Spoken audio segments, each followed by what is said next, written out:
Assalamualaikum. Halo guys, siapa nih di sini yang nggak punya impian?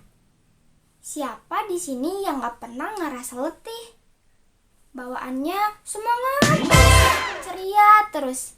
Apakah usaha yang kita lakukan untuk menggapai sebuah hasil terbaik sudah keras setiap hari?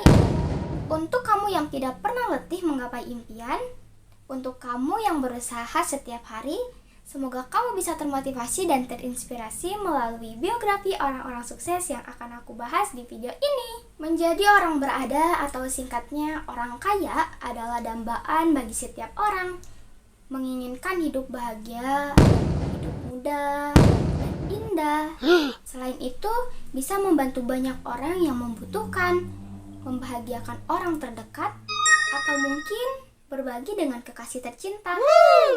Namun kenyataannya hanya sedikit orang yang bisa mewujudkan keinginan menjadi orang kaya. Sebagian besar manusia hidup pas-pasan. Bahkan tidak sedikit yang hidup miskin dan serba kurang. Video ini aku buat dengan tujuan untuk memotivasi sekaligus memberikan inspirasi dalam membangun sebuah bisnis supaya kamu nggak termasuk ke dalam orang yang memilih menyerah dan enggan bangkit setelah mengalami kegagalan. Harapan aku, video ini bisa membantu kamu bersemangat dalam menggapai impian serta berusaha keras setiap hari untuk meraih impian dan kesuksesan. Bob Sadino. Bob Sadino adalah seorang pengusaha yang berasal dari Indonesia yang lahir di Lampung pada tanggal 9 Maret 1993. Ia terlahir di tengah keluarga yang cukup berada.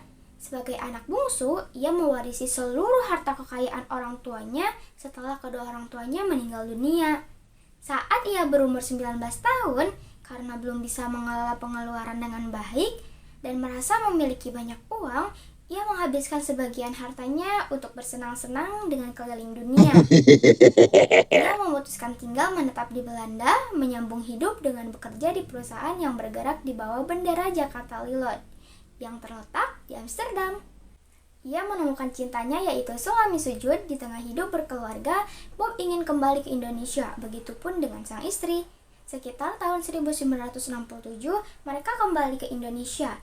Tiba di Indonesia, Bob menjual satu mobilnya untuk membeli sebidang tanah di Kemang, Jakarta Selatan.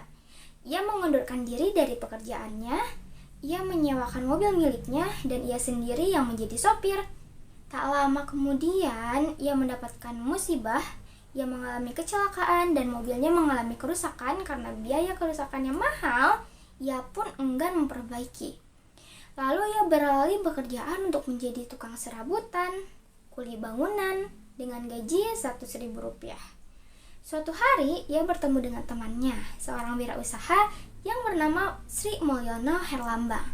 Ia menyarankan untuk beternak ayam. Bob pun menyetujui dan mulai dengan istrinya. Setiap hari selama menjajakan telur, Bob dan istrinya terus berusaha memperbaiki pelayanan terhadap pelanggan. Kerja kerasnya ini ternyata membuahkan hasil. Selama beberapa tahun, ia dapat mendirikan supermarket Kemchik. Setelah supermarketnya berkembang pesat, ia menambah usaha ke bidang agribisnis, bekerja sama dengan para petani di daerah Indonesia. Tak lama kemudian, Bob berhasil mendirikan PT Kemfood, yaitu pabrik pengolahan daging di kawasan Pulau Gadung. Menanggapi keberhasilan yang diperoleh ini, semoga bisa menjadi motivasi untuk kamu yang merasa ingin menyerah karena kegagalan. Ingat ya, kegagalan bukan akhir dari perjuangan, tapi dengan kegagalan kita bisa bangkit dan menjadi lebih maju untuk berkembang. Nah, barusan udah dibahas kan? Jangan bilang gak tahu ya kamu. Menambah ilmu dan wawasan nggak cuma dari buku kok. Kalau kamu kurang minat membaca, tonton aja videonya. Stay terus ya, pantengin channel YouTube aku supaya kamu nggak ketinggalan informasi yang sudah banyak orang lain ketahui. Kalau video ini bikin wawasan kalian nambah, bantu like, komen, share, dan subscribe ya guys. Sampai ketemu di video selanjutnya.